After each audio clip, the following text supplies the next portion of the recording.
Well, I'm in Oregon for a short film and adventure with a friend of mine over the weekend. But I just had to stop and film this area just on the other side of the border with Nevada. And it's just an astonishingly desolate volcanic landscape.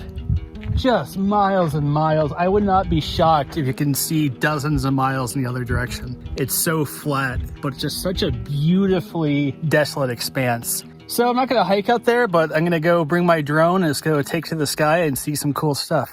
In far southern Oregon, you can find a breathtaking, barren land, a place of beautiful desolation.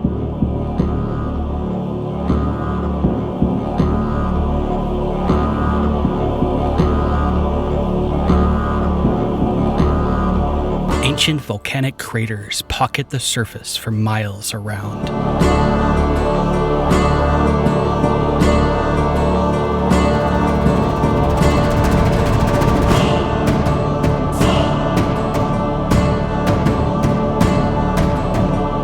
Even the barren ground has its treasures.